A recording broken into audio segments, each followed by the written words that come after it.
Gold trusted gold buyers మీరు తాకట్టు పెట్టిన బంగారాన్ని విడిపించి ఈ రోజు ఉన్న మార్కెట్ ధరకు కొనబడును.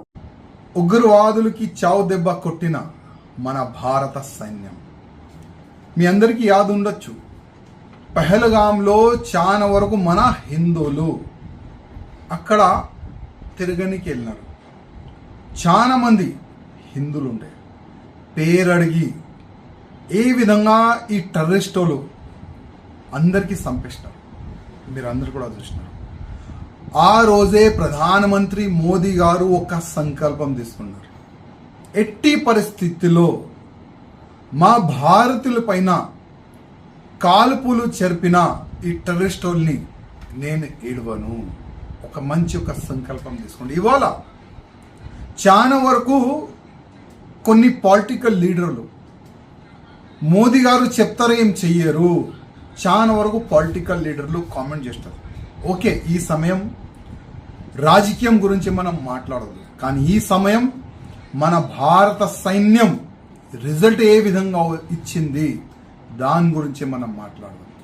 ఇవాళ ఏ దేశం కూడా ఈ విధంగా యాక్షన్ తీసుకోదు, కానీ మన భారత సైన్యం స్వయం ప్రధానమంత్రి గారు కూర్చొని మన భారతదేశ సైన్యంకి ఆదేశం ఇచ్చినారు, మీరేం చేస్తారు చేయండి. కానీ ఇవాళ మన భారత సైన్యం పాకిస్తాన్లో గుసాంచి టెర్రరిస్ట్ అడ్డల పైన అంటే టెర్రరిస్ట్ అడ్డ పైన ఏ విధంగా బాంబు దాడి చేసి దాదాపు 90 అబోవ్ టెర్రరిస్టుల్ని చంపేస్తారు.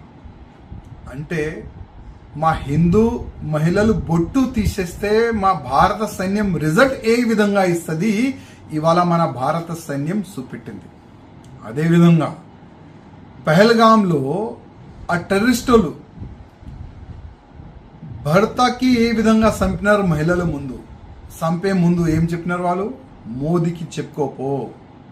ఇవాళ మోదీ గారు చెప్తున్నారు మా రిజల్ట్ ఈ విధంగా ఉంటుందని. ఇది ప్రారంభం. నేనైతే ప్రధానమంత్రి మోదీ గారికి ఒక రిక్వెస్ట్ చేస్తున్నా. ఇప్పుడు మనం స్టార్ట్ చేసినాం పాకిస్తాన్ పైన దాడు. పాకిస్తాన్ పైన యుద్ధమే స్టార్ట్ చేయాలి నా ఒక నివేదిక. ఎందుకంటే పాకిస్తాన్ ఒక టెర్రరిజం ఫ్యాక్టరీ. మనం ఒకటే చోటుకి దాడి చేసినాం. కొన్ని ఆతంకీయులు టెర్రరిస్టులు చనిపోయినారు, కానీ ఇవాళ ప్రతి ఒక్క పాకిస్తాన్ కోనలో టెర్రరిస్టులు తయారవుతున్నారు. అందుకోసం ఇప్పుడు ఒక మంచి సమయం. ఇవాళ భారతదేశం అందరు కూడా అనుకుంటున్నారు ఇప్పుడు పాకిస్తాన్తోని అటు ఇటు మనం ఒక యుద్ధం చేసుకోవాలని అందరు కూడా అనుకుంటున్నారు. అందుకోసం ప్రధానమంత్రి మోదీ గారితో ఒక నివేదిక, యుద్ధం స్టార్ట్ చేయండి, పాకిస్తాన్ మొత్తం ఖతం చేయండి. అది నేను మోదీ గారికి రిక్వెస్ట్ చేస్తున్నాను.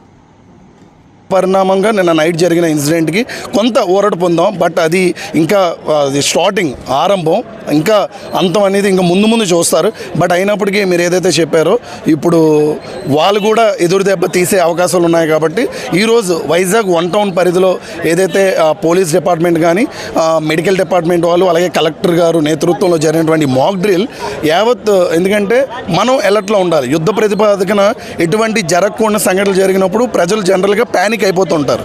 ప్యానిక్ అయిపోయి ఆ క్షణంలో వెంటనే చిన్న తప్పిదాల వల్ల ఇంకా ఎక్కువగా మరణాల సంఖ్య పెరిగే అవకాశం ఉంది. అటువంటి నుంచి మనం ఎలా ప్రొటెక్ట్ చేసుకోవాలి, ఇటువంటి విషాదమైన పరిస్థితుల్లో మనం ఏ విధంగా ఎదుర్కోవాలి, తీసుకోవాల్సిన మెజర్స్ ఏంటి? శత్రువులపై దాడి చేయడం ఎంత ముఖ్యమో మనల్ని మనం రక్షించుకోవడం కూడా అంతే ముఖ్యం. కాబట్టి ఈరోజు సెంట్రల్ గవర్నమెంట్ ప్రతి స్టేట్కి కూడా డైరెక్షన్స్ ఇవ్వటం. యాక్చువల్గా మేడం, ఈ మాక్ డ్రిల్ అనేది కేవలం ఇప్పుడు వైజాగ్లో ఏదైతే కొన్ని రెడ్ అలర్ట్ జోన్స్ అని చెప్పి ప్రకటించి కొన్ని ఏరియాస్ పెట్టారు.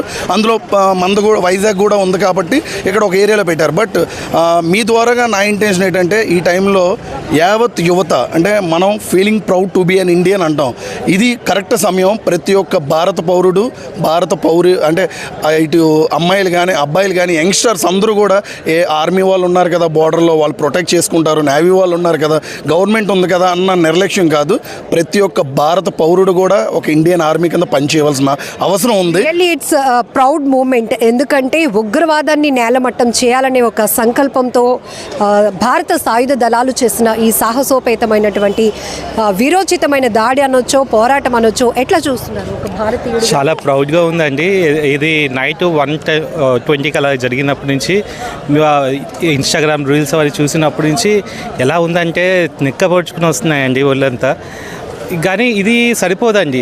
ఎందుకంటే పాకిస్తాన్ అనేది ఎలాంటిదంటే ఒక్కొక్క కుక్క కొన్న హీనం అండి. వాళ్ళకి ఏంటంటే ఇండియా ఆర్మీ మొత్తం చేతిలో ఉంది. వాళ్ళ అక్కడ ప్రెసిడెంట్ రూల్ ఉండదు, ప్రైమ్ మినిస్టర్ రూల్ ఉండదు, ఏమీ ఉండదు. ఆర్మీ రన్ చేస్తుంది సార్. సో వాళ్ళకి ఏంటంటే ఇది సరిపోదు, ఇంకా గట్టిగా ఇవ్వాలండి. వాళ్ళకి గట్టిగా బుద్ధి చెప్పాలి. లేకపోతే దానికి మేము అదేంటి గవర్నమెంట్కి ఎంత సహకరించాలంటే అంత సహకరించాలి. మాక్ డ్రిల్స్ కూడా మాకు సివిలియన్స్ ఏం చేయాలని చెప్పి మాకు చెప్పారు. ఇప్పుడు మేము ఎలాగా రియాక్ట్ అవ్వాలి, మేము ఎలాగా ఉండాలని చెప్పారు. సో మేము అదే సపోర్ట్ మేము ఇస్తాం గవర్నమెంట్కి. కానీ గవర్నమెంట్ కూడా వాళ్ళకి ఇంకా గట్టిగా సమాధానం ఇవ్వాలి. జరిగిన ఒక దాడి జస్ట్ శాంపుల్, పూర్తిగా విజృంభిస్తే మాత్రం అంటే మేము ఈరోజు చూసిన అదేంటి ప్రెస్ మీట్స్లో కూడా మీకు ఎలా అనిపించిందంటే ఇట్స్ జస్ట్ అ బిగినింగ్ అని చెప్పి ఉంది. ఇది ఒక ట్రయల్ మాత్రమే. అది కూడా ఏంటంటే మా అక్క చెల్లెలు, మా ఇదేంటి నేవీ ఇదంటే ఎయిర్ ఫోర్స్లో ఉన్న అక్క చెల్లెలు అందరూ కలిపి వాళ్ళకి చిన్న శాంపుల్ మాత్రం ఇచ్చారండి. ఇంకా అదేంటి మొత్తం ఆర్మీ అంతా వాళ్ళకి మీద పడిందంటే సర్వనాశనం అవుతారండి వాళ్ళు. అసలు ఎందుకు పనికిరారు వాళ్ళు. రాష్ట్ర విపత్తు నిర్వహణ శాఖ ఆదేశాలతో ఎన్డీఆర్ఎఫ్ బృందాలు, పోలీస్ డిపార్ట్మెంట్ అందరూ సమన్వయంతో సేఫ్టీ మాక్ డ్రిల్స్ కూడా కొనసాగించడం వల్ల ప్రజల్లో పెద్ద ఎత్తున అవేర్నెస్ కల్పించినట్టు అవుతోంది. ఎందుకంటే ప్రతి ఒక్కరూ ఏమైనా ప్రమాదాలు, విపత్తులు జరిగినప్పుడు ఎలా ఒకరికొకరు సహాయం చేసుకోవాలి, వాళ్ళని వాళ్ళు ఎలా రక్షించుకోవాలి, అలాగే దాడులు ఏ క్షణంలో జరిగినా కూడా దానికి ఎలా ప్రిపేర్ అయి ఉండాలనే దానిపైన ఈ సేఫ్టీ మాక్ డ్రిల్స్ సూపర్ సక్సెస్గా ముగిసాయని చెప్పొచ్చు.